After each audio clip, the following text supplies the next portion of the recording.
The live TV, सच सबसे आगे। नमस्कार, द लाइव टीवी आप देख रहे हैं, आपके साथ मैं हूं आदित्य कुमार। कर्नाटक में बीजेपी ने अपने आधार को बढ़ाने के लिए जेडीएस से हाथ मिलाया, लेकिन इससे बीजेपी को जो फायदा होना था वो तो बात की बात है, लेकिन जेडीएस को बड़ा नुकसान हो गया है। जेडीएस के नेताओं ने पार्टी से इस्तीफा देना शुरू कर दिया। बड़े बड़े नेता ने ये पार्टी इस्तीफा दे दिया है। कहा कि हमारी विचारधारा जब बीजेपी से मैच नहीं खाती तो आप बीजेपी की क्यों ज्वाइन कर लिया, आपने क्यों बीजेपी से हाथ मिला लिया है। कर्नाटक में जेडीएस का बीजेपी से हाथ मिलाते ही उनके उपाध्यक्ष शफीउल्लाह ने इस्तीफा दे दिया है। जी हां, आप सही सुन रहे हैं। इनकी पार्टी के राष्ट्रीय उपाध्यक्ष ने सीधे तौर पर पार्टी को अलविदा कह दिया है, टाटा बाय बाय कह दिया है।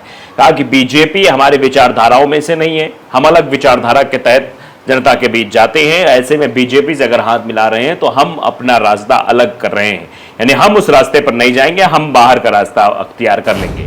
तो आप देख सकते हैं तस्वीरों के माध्यम से किस तरीके से आप देख सकते हैं कि जेडीएस और भारतीय जनता पार्टी का मिलन हो रहा है। और ये मिलन दरअसल हो तो रहा है, लेकिन इसमें जेडीएस को बड़ा नुकसान हो गया है। बीजेपी को जो फायदा होगा वो आगे की बात है, लेकिन शफीउल्लाह का जो पार्टी के कार्यकर्ताओं को एकजुट रखते थे, संगठन को आगे लेकर जाते थे, ऐसे साथ का अगर साथ छूट जाए तो आप समझ सकते हैं कि मुसीबतें कितनी पार्टी के सामने खड़ी हो सकती हैं। इस बात का शायद इल्म ना रहा होगा। अब चलिए आर्टिकल की तरफ बढ़ लेते हैं, आगे क्या कुछ चीजें हुई हैं। जनता दल सेकुलर यानी कि जेडीएस के कर्नाटक के उपाध्यक्ष सैयद शफीउल्लाह साहब ने पार्टी से अपना नाता तोड़ने का फैसला ले लिया है। शफीउल्लाह ने कर्नाटक अध्यक्ष को लिखे अपने इस्तीफे में कहा कि उन्होंने जेडीएस और भाजपा के साथ गठबंधन के कारण खुद को पार्टी से अलग कर लिया है। गौरतलब है कि जेडीएस ने कुछ दिनों पहले ऐलान किया था कि अगले साल होने वाले लोकसभा चुनाव के लिए भाजपा से हाथ मिलाएगी। 30 सालों से पार्टी के साथ जुड़े रहे। अब जब उन्होंने इस्तीफा दिया तो उन्होंने कहा कि मैं पिछले करीब 30 सालों से पार्टी के साथ जुड़ा रहा। इस दौरान मैंने समुदाय और समाज की सेवा करने के लिए कड़ी मेहनत की, पार्टी की सेवा की, क्योंकि हमारी पार्टी धर्मनिरपेक्ष साख पर विश्वास करती है और उस पर कायम है। हमने हमेशा मतदाताओं और आम जनता के लिए धर्मनिरपेक्षता के सिद्धांतों का प्रचार किया है। शफीउल्लाह ने आगे कहा, अगर मेरी पार्टी एक ऐसी पार्टी से हाथ मिला रही है जो समुदायों और जाति के बीच दरार पैदा करती है, तो ऐसे में मेरा इस्तीफा ही सही है। गौरतलब है कि पूर्व प्रधानमंत्री एचडी देवेगौड़ा की जेडीएस ने शुक्रवार को कर्नाटक में भाजपा के साथ गठबंधन की घोषणा की और 2024 के लोकसभा चुनाव से पहले औपचारिक रूप से एनडीए का हिस्सा हो गई, जिसके बाद पार्टी को अब बार और भी नेता हैं जिन्होंने पार्टी को जो अलविदा कह दिया है। देखिए एक आर्टिकल liveberries.com, उसने लिखा है कि नई दिल्ली, आगामी 2024 के लोकसभा चुनाव से पहले जनता दल सेकुलर ने भारतीय जनता पार्टी से हाथ मिलाया है। भाजपा से हाथ मिलाने के कुछ दिन बाद ही कर्नाटक में कुमार स्वामी की पार्टी जेडीएस को भी तगड़ा झटका लगा है। जेडीएस के कर्नाटक उपाध्यक्ष सैयद शफीउल्लाह साहब ने पार्टी से अपना नाता तोड़ लिया है। इसको लेकर शफीउल्लाह ने कर्नाटक जेडीएस अध्यक्ष को पत्र भी लिखा है।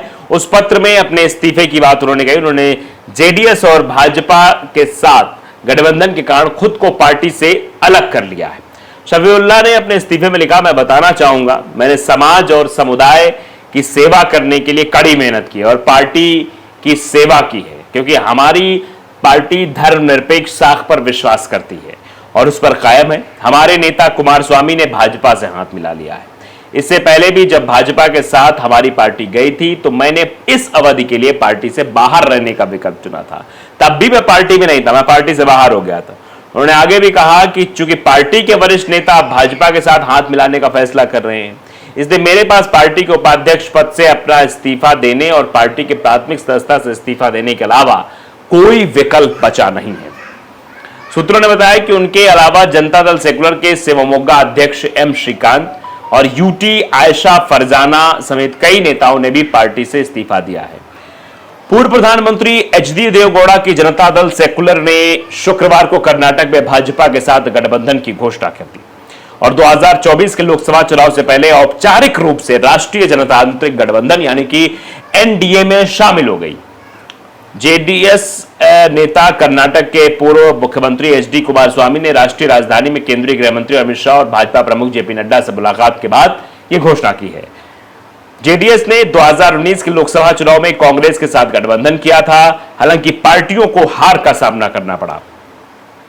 क्योंकि भाजपा ने कर्नाटक की 28 में से 25 सीटें जीत ली और यहां तक कि भाजपा द्वारा समर्थित एक स्वतंत्र उम्मीदवार ने मांड्या निर्वाचन क्षेत्र में जीत हासिल की है।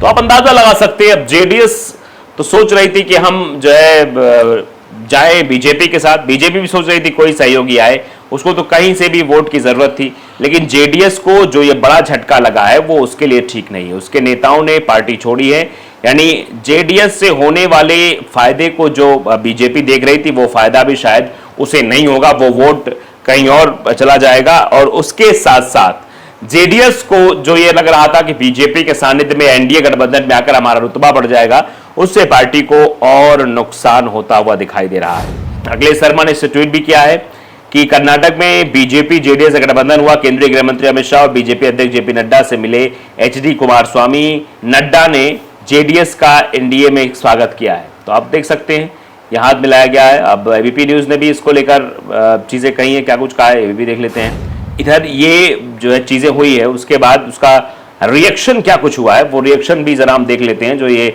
बीजेपी अपने कुनबे को बढ़ाने की कोशिश कर रही है, तो वहीं दूसरी तरफ उसे झटके पर झटके भी लग रहे थे, आपने देखा था।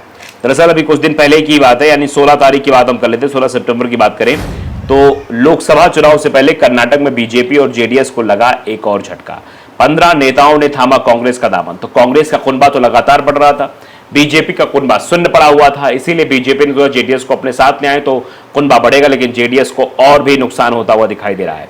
कर्नाटक के डिप्टी सीएम डीके शिव कुमार ने जनता दल सेक्युलर के साथ संभावित गठबंधन को लेकर भाजपा पर निशाना साधते हुए कहा, केंद्र में सत्तारूढ़ पार्टी समझौते की राजनीति का सहारा ले रही है, मतलब समझौता करके राजनीति चलाना चाह रही है। कर्नाटक विधानसभा चुनाव मिली हार के बाद इस राज्य में शुरू हुई बीजेपी की मुसीबत खत्म होती नहीं दिख रही है।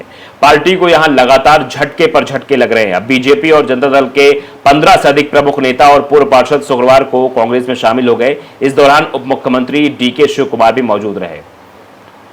एएनआई की रिपोर्ट के अनुसार कांग्रेस का हाथ थामने वाले नेताओं में पूर्व पार्षद श्रीनिवास अंजनप्पा, एच सुरेश, वेंकट स्वामी नायडू, नारायण रामू बालन्ना, कबड्डी बाबू और एम नागराज जैसे नाम हैं।